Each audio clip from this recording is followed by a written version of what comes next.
voorheen in grensoorlog. Angolan troops were greatly afraid of South Africans first and of buffaloes also. If they heard about buffalo attacking them, that was the end of the war. Dropping everything and running away. Voor jy gaan weet, ek dink jy weet of jy inlaat nie, weet jy hoor maar wat die ouens sê en as jy die avontuur ding in jou kop en dan kom jy daar aan my. Fok. In 'n oorlog is kontak met die vyand onafwendbaar. Dit beteken gewondes. Goeie mediese dienste was onontbeerlik en vir die soldate in die spervuur 'n riem onder die hart.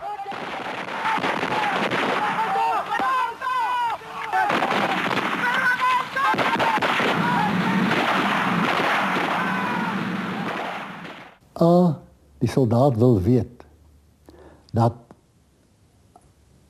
voor hy 'n operasie ingaan, dat as hy gewond word of beseer word, dan gaan hy die beste moontlike mediese sorg kry. 'n Soldaat wil weet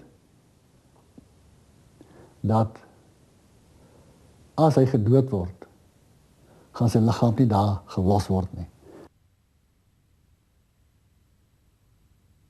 Reeds in 1975 moes die rol van die SAMD, die Suid-Afrikaanse Mediese Dienskorps, uitgebrei word. Casevacs is feitelik altyd deur Puma helikopters gedoen en op elke chopper was 'n opsmedic. In 1979 word die SAMD die 4de been van die weermag, saam met die leervloot en lugmag, en die naam verander na die SA Geneeskundige Dienste, of SAGD. Om mediese dienste so 'n prominente deel van 'n weermagmasjien te maak, was uniek in die wêreld. Dit was kritiek in die sin dat ons het die dienspligdokters 6 maande opgelei in algemene krijgkuns en wapen skietkuns, maar die hoofrol wat hulle geleer is intensief in die 3 maande daarna was hoe om afvoere te doen, wat die beginsels van afvoere was, en ek verstout my om te sê dat ons het die hoogste verhouding gehad van dokters tot gevegtroepe in die veld. Mettertyd het elke peloton, elke troep kanonne of pantserkarre, elke groep soldate in die veld 'n opsmedic by hulle gehad. Maar soos wat die mediese hulp meer gesofistikeerd geraak het, het die uitdagings ook meer geword. In 1975 het sergeant-majoor Rowley Medlin 'n spesialistkursus begin om dienspligtiges op te lei as opsmedics, want soldate sou al hoe meer tyd in die operasionele gebied deurbring. Dr. Niels de Villiers is Israel toegestuur om te gaan leer hoe om afvoer van verliese vinniger en effektiewer te doen. Die konsep van die goue uur het vir die mediese manne 'n obsessie geword. Die uurkonsep kom dat vandat jy gestabiliseer is, dit is in die eerste 10 minute, moet jy binne 'n uur in 'n voorste gevegshospitaal beland. En dan moet jy 'n chirurgiese span hê wat jou onmiddellik toetree, die bloeding stop en die pasiënt na gelang van die organe wat mees krities is, stabiliseer en dan opereer. Israel is die grootte van die Kruger-Wildtuin. Die SAW moes pasiënte afvoer van sover as 1000 km binne Angola af. Ondangwa lugmagbasis was die tuiste van talle vrywillige chirurgiese spanne.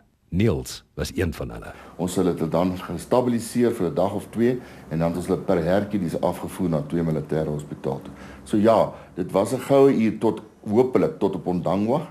By die mediese sentrum in Oshakati is hoë eise aan mediese personeel gestel. En die triage-area is 'n baie groot wye area waar mens gelyktydig 60 gewondes kan uitlê op trollies en waar mens dan op hakke al jou bloed en jou vloeistowwe kan hang en bloed kan toedien, en dan sny ons almal se klere af en ons gaan dan en kyk na die verskillende wonde en ons gradeer dan die pasiënt as 'n ernstige gewonde prioriteit 2, 'n minder ernstige wonde prioriteit 3 en wat ons gesê het 'n band-aid or 'n walking wounded prioriteit 4. Prioriteit 1 was die ernstigste gewonde en tragies was dit die ou wat ons nie tyd kon spandeer nie, omdat hy so ernstig gewond was dat hy sou heel waarskynlik doodgaan in die volgende 10 minute. Wanneer die oorlog opgevlam het, moes mediese personeel op Ondangwa dikwels deur die nag werk om die stroomongevalle te hanteer.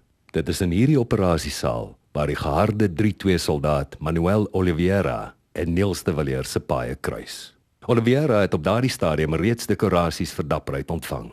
Dr. de Villiers sou binnekort vereer word vir 'n ander stryd, een wat hy in die operasiesaal gevoer het. Mario is gewond in die laaste stuiptrekkings van weke van kwaai kontak met SWAPO, die jaar 1983. Die honoris causa het ek eintlik verwerf omdat ek ten tye van 'n groot militêre aanslag deur SWAPO met hulle sogenaamde spesiale magte, dis die Typhoon bataljon in Maart 83 om en by 200 lede oor 'n wye area 400 km van Baken 4 tot Baken 28 gelyktydig ons basisse aangeval het. Baie aggressief, baie goed opgeleide soldate. We shall not submit. We shall hit back by all means in our power.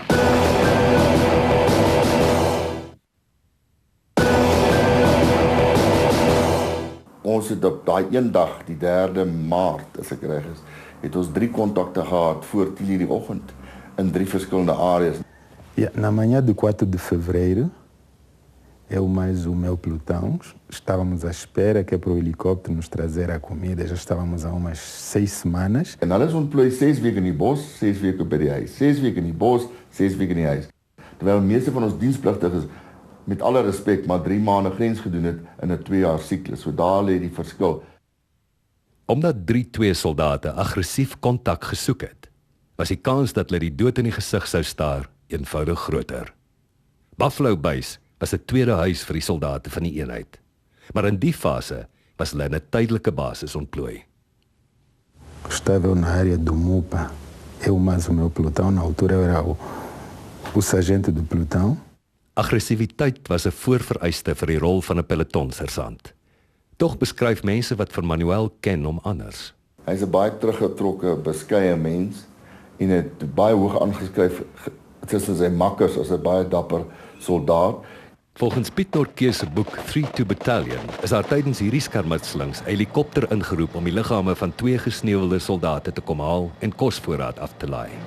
Mario was een van die eerstes om in die rigting van die helikopter te beweeg. Então fui com uma secção para preparar o sítio onde o helicóptero haveria de aterrar. Passando uns minutos comecei a ouvimos tiros na base onde nós saímos, onde tinha as outras 3 secções. Então decidimos voltar para ir ajudar os outros. Assim que chegamos lá, o inimigo estava a fazer fogo, nós também fizemos fogo, tivemos um ferido. Na die aanval het Mario en sy peloton vir SWAPO agtervolg. Pronto, lá fomos, assim que estávamos a perseguir, depois o caporal Daniel, ele disse-me: sargento, olha que este número é muito grande em relação ao nosso. Aqui deve haver umas 100 e tal pessoas e nós só somos 10. Então convinha a gente voltar. Então naquela altura decidi, falei com o tenente do pelotão, que ficou atrás com as outras 3 secções. Então o tenente disse que não havia problemas porque ele já tinha tido contacto com o HQ.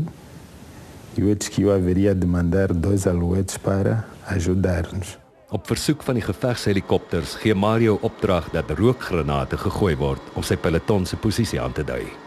Então falei com o caporal Daniel, que estava numa ponta, lançou-se granadas de fumo, que é para o helicóptero saber a nossa posição. Então o helicóptero disse que é para que a gente mantesse ali e eles iam começar a fazer fogo à nossa frente 50 metros adiante.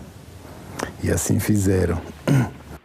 O inimigo sempre continua sempre também a fazer fogo. Passando uns 5, 6 minutos, os helicópteros decidiram que tinham que voltar. Então eu pedi a eles para que pelo menos ficassem mais uns 2 ou 3 minutos para que nos ajudassem e ali haveríamos de nos levantarmos, que é para irmos à frente. Hulle het gehoor gegee, maar Mario en sy troepe moes vinnig beweeg voor die brandstof opraak. E assim fizeram. Assim que eu a levantei, andei talvez uns 3 metros, só vi que dei ali uns pinos, uns giros e a minha arma caiu a uns 5 ou 6 metros de mim.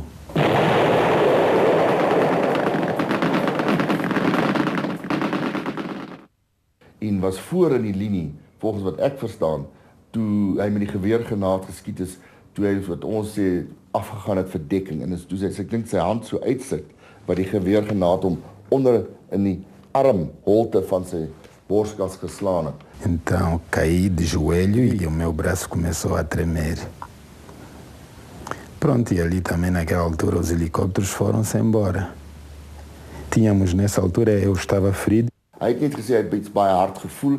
Ek dink hy was miskien straks vir 'n paar oomblikke bewusteloos. Tínhamos mais um senhor também ferido que chamava-se Moyenga. Infelizmente, depois o tenente disse que é para a gente se retirar a uns 300 ou 400 metros, que ele já tinha mandado vir um helicóptero com outro pelotão que é para nos ajudar. O outro lhe levaram porque pensavam que ele estava muito mais ferido do que eu. Então eu sozinho lá fui. Peguei no meu braço, claro, eu não podia me dobrar, eu tinha que andar assim direito.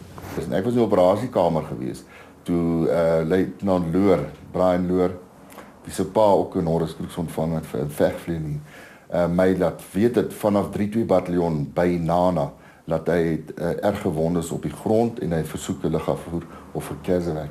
Ek het dit toe goedgekeur. Assim, quando eu estava no helicóptero, claro, eu só estava a verter sangue na boca. Então lá um dos crew members decidiu pôs a minha cara para baixo, que é para o sangue verter. Cheguei no Ungiva, um dos doutores estava lá à minha espera e disse não, que eu tinha que ir para o sick bay, que é no Oxacate. Lá fui. Assim que cheguei lá, não estavam muito preocupados comigo, porque se preocuparam-se mais com o outro que tinha um monte de tilhaços. Op die spesifieke dag het luitenant Loor my dringend geroep. Daar was al reeds 30 gewondes wat daar gelê het, omdat die beseerde persoon, Mario de Oliveira, verskriklik borskaspyn gehad en hy kon nie regop sit nie. Então, meu time estava numa bicha de umas 15 pessoas, depois lá a tropa decidiu impor-me à frente. En ek het hom ondersoek en die stetoskoop net gehoor dat hy baie slegte longklanke en toe onmiddellik die extra medic gevra om 'n extra te neem. Ons het goeie extra fasiliteite gehad. Assim, eu levantei-me, peguei na máquina do raio-x, tiraram o raio-x, só olhei que eu vi que os enfermeiros estavam bocadinho preocupados. En ek toe terug op skamer toe, want daar's toe nog gewondes waar hy nog 'n keer aangevra en toe in die opskamer het hulle my weer gebel en gesê ek moet dadelik teater toe kom want die chirurg het 'n bom, soos hulle gesê het, in die borskas geïdentifiseer. En toe ek inloop in die teater, het ek dadelik die vin gesien in die borskas, die oop snit in die ou borskas van 'n M60 geweergranaat. Assim que cheguei lá, os doutores já estavam preparados para me operar. Eu acho que eles deram-me anestesia para 38 horas, porque eu só acordei depois de 38 horas. Mario kan niks van die operasie onthou nie, maar vir die dokters wat daar was dit 'n stryd tussen totale paniek en eisige selfbeheer. Die granaat kon enige tyd ontplof. Ek het toe dadelik besef dat dit 'n moontlike lewendige geweergranaat was binne in die kerel se borskas. Die granaat het hom gepenetreer van sy linker tweede rib dwars agter sy hart verby en het gestop onder op die 11de rib aan die linkerkant en het al twee longe geperforeer. Hoewel die een long het nog goed gewerk. En dis wat hy waarom hy die borskaspyn gehad het en so kort asem was. Ek het dadelik besef dat die bom kon afgaan en so almal uit die onmiddellike teater en die onmiddellike area ontruim. Ons het toe vir Dr. Koos Reyneke, die narkotiseer, gevra om 'n verlengde narkosepyp daar te stel en die suurstof wat ook kon ontplof te verwyder. En ek het vir stafsergeant Libbe en 'n paar medics waaronder ek goed kan onthou, die medics met die naam van Skinner, gevra om buffelplate te gaan afhaal. Dis panserplate van die buffel wat so omdop. En hulle het vir ons 4 buffelplate gaan haal met sandsakke. So ons het toe om die pasiënt op die teatertafel die buffelplate gepak, sandsakke gepak en gelukkig het die buffel 'n skanier waardeur ek dan met hulp van 'n tent tentkabel, skies tog, 'n gaatjie in die fin van die geweergranaat gebrand het met verhitte boorpunt en nadat die gaatjie deurgebrand het, so die hakkie deur die fin gehak en met behulp van die tentkabel toe deur die poelie, sogenaamde poeliesisteem van die buffelplaat, die bom verwyder gelukkig klomp goed neergepak op die vloer, hom op die vloer geval en is verwyder deur die genie korps. Ek vergeet eintlik die kaptein se naam, ek dink dit is Steenkamp gewees. En onmiddellik het ons toe aangegaan met die operasie. Die 2 onder water dreins in elke long geplaas. Daar was min bloeding, dit gestop. Sy borskas geheg en aangegaan met die ander operasie. Ons daai dag geopereer tot ek dink 3:00 die oggend, maar as ek reg onthou, volgens my notules wat ek gehou, was daar nog 36 pasiënte wat daai dag geopereer moet word.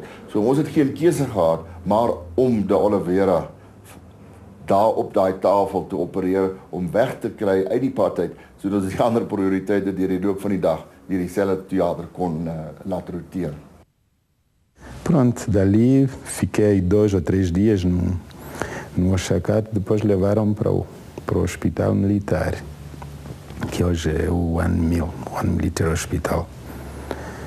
Pronto, fiquei ali, depois de umas 3 semanas eu já estava bom. En daarna het ons kontak behou met mekaar. Passando uns meses me encontrei com o doutor de Vilas. Ele disse: "Oh, rapaz, ainda continuas na tropa? Por que não vais e ficas padre? Você já foi ferido 3 vezes, então que não é melhor não continuar mais a lutar." Mas infelizmente eu continuo a lutar, só deixei de lutar 10 anos depois. Die SAGD het dosyne lewens gered in die loop van die grensoorlog, maar vir baie ander kon hulle niks doen nie. Hulle het op die slagveld gesneuwel. Een soldaat wat nooit weer sou terugkeer huis toe nie, was spesmagte operateur Kokkie de Tooy, 'n broer van Suid-Afrika se bekendste oorlogsgevangene, Wynand de Tooy. Die storie van Wynand se vrou Lona en seun Klippie, wat jare lank op sy vrylating moes wag, het Suid-Afrika in die 80's aangegryp. Maar min mense het geweet dat sy ouers reeds in 78 een seun verloor het. Daai stadium, dit was 'n week voordat ek vir die eerste keer op is gerenstel. Ja, ons was naby aan mekaar en dit het my nie laat huiwer nie, het my teendeel aangespoor. Dit was 'n motivering. Ons het baie operasies saam gedoen en hy het baie gebrei, Kokkie, en hy het altyd lekker gesing ook. En Kokkie was een van die groot geeste in verkenning. Hy was 'n luitenant gewees. Ek was daai daar toe 'n stafsergeant gewees en ons het saamgewerk in 'n span. Hy was die spanleier en ek was sy 2B gewees. Maar dit was 'n aansporing vir my om beter te doen en eintlik so goed te probeer doen soos wat hy gedoen het. Op een persoon na was hy die jongste ou ooit wat die Suiderkruis medalje verower het. Ek dink hy was 21 toe hy daai medalje gekry het en jy kan maar gaan kyk. Daar is nie ouens wat dit op daai jong ouderdom verdien nie.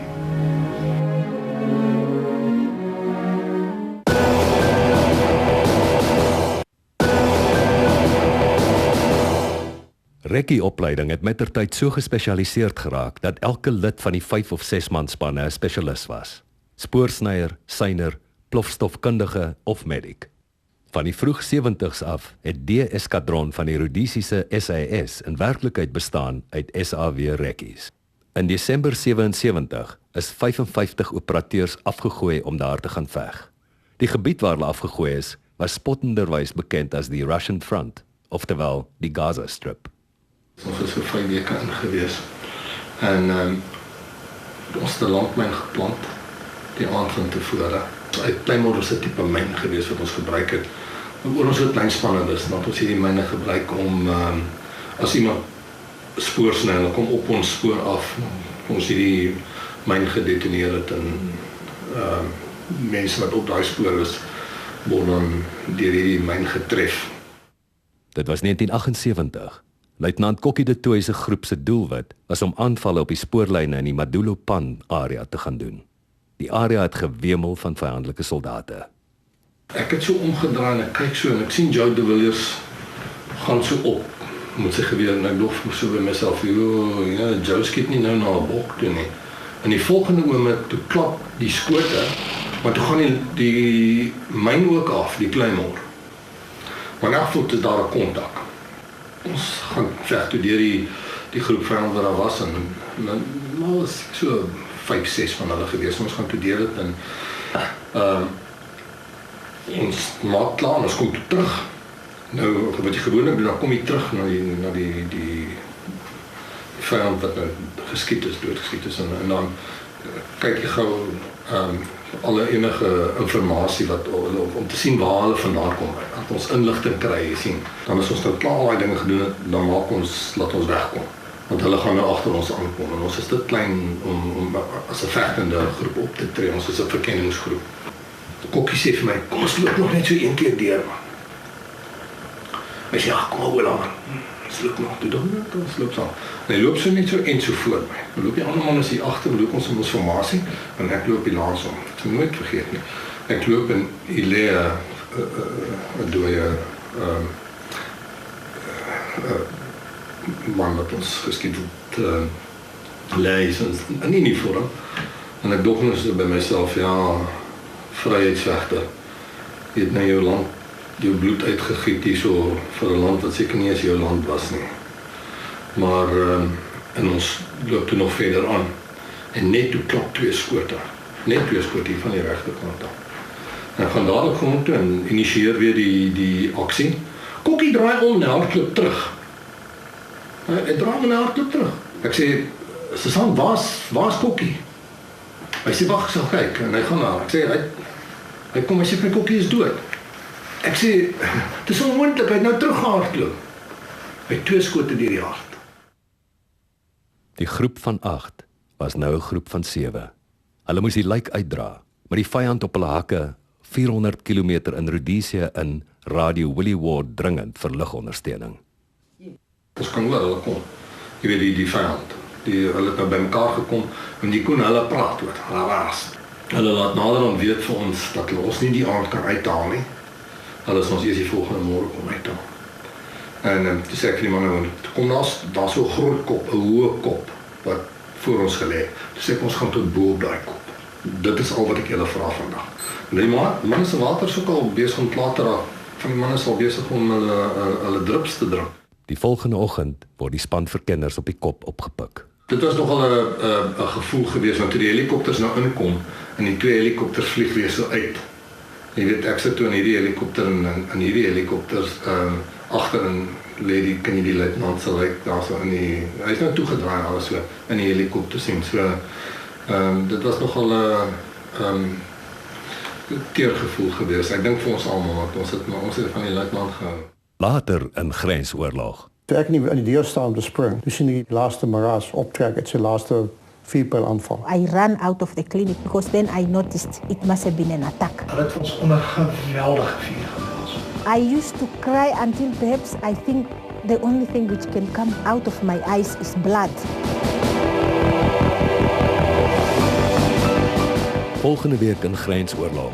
In dieselfde jaar wat Kokkie de Tooy sterf, 'n uiters omstrede aanval op Kasinga.